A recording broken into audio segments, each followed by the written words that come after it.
Hey folks, Doug Blake with Body Design University. In this video, I want to talk to you about stage training. Now, this is in chapter 15, and for the most part, we're looking at tables 15, 10, and we're looking at pages 500. So again, chapter 15, page 500, 501, 502, 503, and some really good information, by the way, related to some real world programming for cardiorespiratory training. And so NASM is going to introduce you to what's known as stage training. Very good, information if you're trying to develop program design that has some specificity, and that's one of the reasons why they have on page 500 the principle of specificity. And they even say at the top of page 500, cardiorespiratory training, any other type of training, falls under the principle of specificity, right? And so now they're going to go into the explanation of what's known as stage training. So an individual that is in stage one is going to be, the average person that doesn't have any real cardiorespiratory training under their belt. And there's basically there is an example stage one workout, and that's figure 15.1. So I want to kind of go over that with you. Stage two, designed for clients with intermediate, and they're going to give you a example stage two aerobic interval and a stage two steady state, right? So the idea is that, stage one type training for cardiorespiratory fitness is going to be for the average client, okay? And if they don't have a certain level of cardiorespiratory fitness, you definitely want to start them in stage one. And what NASM wants you to do is, using table 1510, the training zones, is utilize this table to help you to develop the program and have your clients train through. So real quick, table 1510, training zones, zone 1, 2, 3, and 4. This, of course, is going to be based on the generally, and that's why they have it first in the column, is what metabolic marker are you going to use? And it's generally going to be the ventilatory threshold markers, right? So below, at or below VT1, between VT1 and halfway between VT1, VT2, midpoint to VT2, and then above VT2. And real quick, if you look at it, zone 1, light to moderate, is below.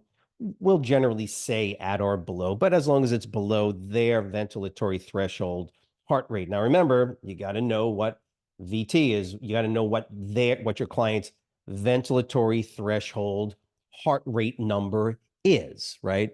Is it 110 beats per minute? And again, they have the field testing that you do to find out what VT1. And by the way, if they ever get to the level where you need to do VT2 testing, you can do that as well. Once you find that heart rate, basically that heart rate at VT1, VT2, then you find that midpoint, and that's going to give you zone 1 below VT1, between VT1 and midway between VT1, VT2. These are heart rate numbers. That's zone 2. Zone 3 is midway to VT2, and then above VT2 heart rate is going to be zone 4. And that's just, again, that's listed very simple. You can use the RPE scale. By the way, the column that says RPE 6 to 20 scale, that's the Borg scale. Just don't even, by the way, when you're studying this, obviously, just don't even look at that. It's not necessary. Nobody uses that unless you're doing research. And even then, I'm not even sure any longer if they use the Borg scale, but that's the 6 through 20. The 1 through 10 scale is what you're going to use. So, and you can see the correlation 3 to 4 on a scale of 1 to 10, 5 to 6, 7, 8, 9, 10. Okay. But it's a ventilatory threshold, honestly, that you're using. It's the most, at least for us, in the working world, the ventilatory threshold numbers are the best, probably one of the most accurate ways to do it. Not everybody will actually do the testing to find out what that heart rate number is, but it's still going to be the best. So stage training then is simply looking at the 4 zones, and that's why figure 15.1 or figures 15.1, 2, 3, and 4, 15.4 are designed. Those are very, very simple as far as I can tell, very simple figures programs to decipher. So I'll give you an example. In stage 1, training, the goal here is to stay basically in zone 1. Get it? Stage 1 training is all zone 1 training. In other words, as hard as it is, you actually want to keep your clients in their training, like if they're on the treadmill or whatever they're doing to increase their heart rate. You only want to increase their heart rate just to below VT1. That's stage 1 training. Now, I'm not saying you're going to do this in the real world. I'm just saying this is the way NASM lays it out for you. So stage 1 are basically staying in zone 1, and they should be able to maintain the intensity at VT1 or below for 30 minutes. And that's kind of the idea. So there's your workout. New client comes in, they haven't worked out. Let's say they're in their 40s or 50s. I don't care what age they are. If they've never trained and their cardiorespiratory capacity is right, the average person that doesn't work out, they have no cardiorespiratory capacity. You don't train them. At least what NASM is saying is make this a progressive, adaptive, systematic program, right? Keep them for, if they can do 15 minutes and they're out of breath, well, that tells you something. Better to keep them or get them to 30 minutes of consistent elevated heart rate. As long as it's below their VT1, you can then progress them once they're able to do that. So you can see there's a warm up of 5 to 10 minutes, generally 5, just saying. 30 minutes steady state below VT1, 30 minutes, and then a warm down of 5 to 10 minutes. Rates of progression must be considered. Stage 1 workouts can be progressed by gradually adding duration, not intensity. In other words, what NASM is saying is that in stage 1 training, you can progress people. Maybe they only start at 10, 15 minutes. I had clients who could barely maintain elevated heart rates for more than a couple of minutes when they first started for various reasons. You can do 15 minutes and then progress it to 15 minutes to 20 minutes to 25, ultimately to 30 minutes. Generally, once an individual can do a 30-minute workout at this elevated heart rate below VT1, now you can consider moving them to stage 2. It's designed for clients with intermediate cardiorespiratory capacity. And figure 15.2 gives you the example stage 2 aerobic interval. So now we're doing intervals. Now, I would think you'd want to go to look at figure 15.3, basically gives you the initial steady state aerobic exercise program. So if it were me, I would have had this switched, but it doesn't, I don't think it really matters. But what I do is I look and I go stage 1, zone 1. That's where you're doing it. Stage 2, zone 1 with zone 2. And that's how you're doing it. Now you're getting their heart rate up for 30-minute workouts, and you're doing it. Same thing, warm up, cool down. You can see the only difference in the stage 2 steady state aerobic exercise program is that they now are training above VT1. That's it. Generally, you can now move, at least the way I would do it, is move into the interval training, which is a warm up, get them into above VT1, get them into the zone 2, right? So you're in zone 1 for your warm up. You're always in zone 1 for your warm up. You're always in zone 1 for your warm up and your cool down, by the way. And now you're just jumping into zone 2, right? Above VT2. Obviously, we don't want to go up into zone 3, which is like halfway between VT1, VT2. That could be a little much on their heart rate progression, but that's something that you can decide when you're training folks. The way NASM wants you to look at it is keep them in zone 2. So if VT1 is 100 beats per minute and VT2 is, I don't know, let's say 150 beats per minute. What is your midpoint? 125 beats per minute. Well, 100 to 125 beats per minute is zone 2. So you want to keep your clients in there. And then you go in and out. Zone 1, you would go below 100 beats per minute, and then you would do a minute at 120 beats per minute or something like that. And that's what they're showing you. So 1 minute in, challenging, hard, back to a 3-minute, the interval goes 1 minute and then down to a 3-minute back into zone 1. They're showing you minute on, 3 minutes off, minute on, 3 minutes off. When I say on and off, I'm saying higher intensity. So that 1 minute interval is on. So you're working hard for a minute, relatively hard, maintaining heart rate, right? Okay, maintaining either the heart rate or your RPE scale, and then backing off for 3 minutes. In for a minute, 3 minutes off. In for a minute, and then your cool down. Now again, if you want to have some fun, you can make modifications to the timing or these on-off ratios. This is a 1, 2, 3, so it's on for 1, off for 3. Get the idea? Relatively hard for 1 minute, back it off for 3 minutes. Now, you're not going so low in that heart rate that it's back to a warm-up level or cool down level. You're still maintaining it relatively close to where the VT1. So let's just say VT1 is 100 beats per minute. I might go to 120 for a minute, 120 beats per minute, and then back it down to about 95 or 90 beats per minute for 3 minutes. Boom, get the heart rate up to 120. See what I'm doing? 100 is your measured VT1. 150 is your measured VT2. Midpoint is what defines zone 2 and zone 3. Okay. And that's how you do it. Obviously, the idea then is that figure 15.3 is just if you're doing steady state. I hate steady state stuff.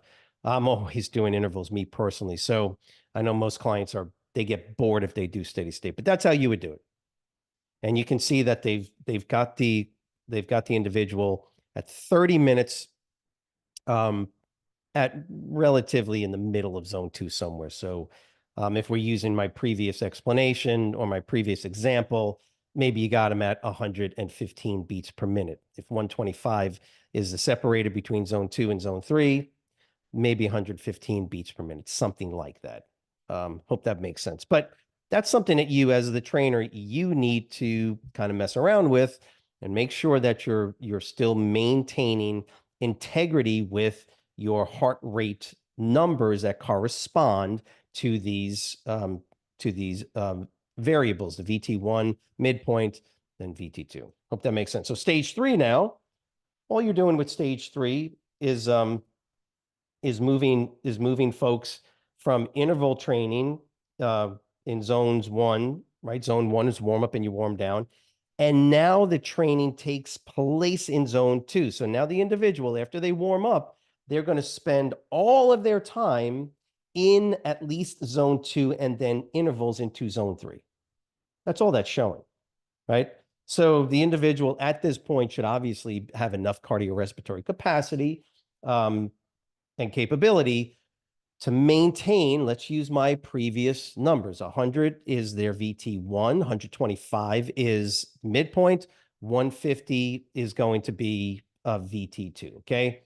So in this case, they're warming up at 85 beats per minute, maybe 90, something like that. And then now they move into heart rates that are between 100 and 125. So maybe 115 is where they're starting now. Now they're starting their workout. A minute at 115, I don't know, something like that, 120 beats per minute. And they start moving up closer and closer to and again, I'm using my previous example, they're moving closer and closer to 125 beats per minute.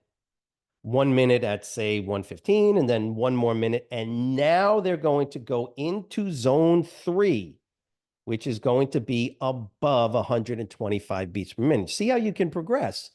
Now the point is that their first workout, stage 3 workout, okay, can now be progressed to higher and higher heart rates in zone 3, right? Between what numbers? 125 and 150, because we've already determined, I'm using this example as 100 is VT1, 150 is VT2. Midpoint is 125. So zone 1, below VT1, below 100 beats per minute. Between 100 and 125, zone 2. Zone 3 is 125 to 150. So I'm in the 130, 135, maybe even 140 beats per minute range on those intervals right there. Get that? Zone 3. And then, of course, you would progress higher and higher because it'd be fairly challenging. And now you move to stage 4. And don't even look at it. What do you think stage 4 is going to involve? Yeah, of course, it's going to involve zone 4. very few people will generally get to this level as a normalized training progression. And don't get me wrong, people jump into VT2 all the time. The less fit you are, the more probable you're going to get your heart rate way up there because your conditioning or lack of conditioning will jump your heart rate up. But it's not safe, number one, and it's not really effective because um, the less fit you are, the more uncomfortable, and the more uncomfortable something is for folks that don't have that mental toughness, so to speak, because of training, will find it, let's say, discouraging. Okay. So that's why the progressions are important because you don't want people to get discouraged and lose motivation because it's so uncomfortable, even though it's potentially good for them. So in this case, now you got warm up and cool down, or where? Inside zone one, right? In the case we're talking about, let's say 80, 85, 90 beats per minute. They jump into zone two for a minute, right? To start moving them up to those higher levels of heart rate. And so the zone two, again, could be something like 120 beats per minute for a minute, boom. And then they jump into zone three, right? So now they're at 130, 135. Remember the example that I gave you. We're using the example of 100 and 150 as our VT1, VT2. And then basically, for the most part, they're jumping into a very short, very intense, brief, almost lactate buffering type of training scenario, 10 seconds in zone four. So now I'm at 150, remember 150 is VT2. So now maybe I'm at 155 beats per minute for 10 seconds. Basically, I'm just all out sprinting or I'm running on a treadmill, whatever the case is. I hope this makes sense because the idea is that if you keep things in a progressive, adaptive type of fashion, these are very simple, very easy to format and very easy to implement on a regular, weekly, monthly basis for your clients. So again, all you're doing is in this case, I'm just getting back to 15.4, figure 15, excuse me, 15.5, example stage 4 workout, 10 seconds in zone 4, which in the example I was using, maybe 150, 160 beats per minute. It's all out for 10 seconds. You just grit, just as much as you can, boom, and then you back it way down for recovery for 3 minutes. That's what they're saying, 3 minutes.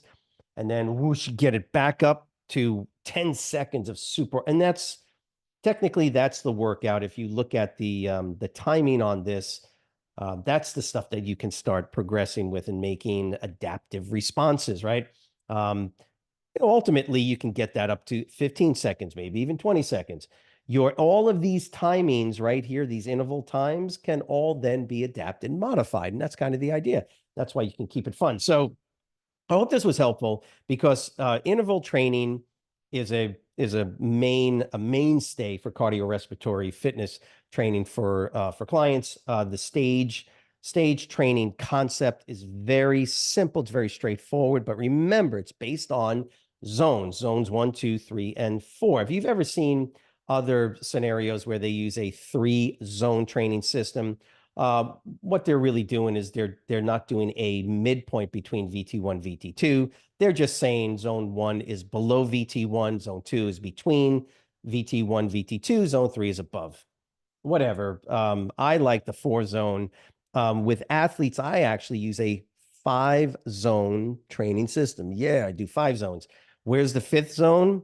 It's the insanity zone where you are at anywhere between 95 to 100, perceived 100% of max. So that is true lactate buffering training, but that is a level of precision that you would only seriously be using with very advanced high level cardiorespiratory type of athletes. Okay, so just keep that in mind when you start using some of this material. It's a lot of good information.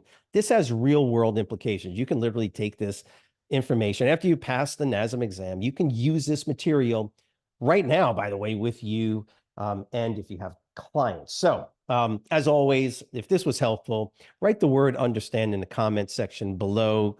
In the description box is a link to the NASM exam study materials that we have at Body Design University. So we have quizzes, chapter videos, chapter audio, got a total complete audio textbook for the NASM 7th edition as well. practice exams, Quizlet study sets, pretty much everything you need. Plus, the most important thing, access to our student success coaches who will help you through the entire process. So just let us know how we can be of assistance. Have a great week. We'll see you next week. Thanks.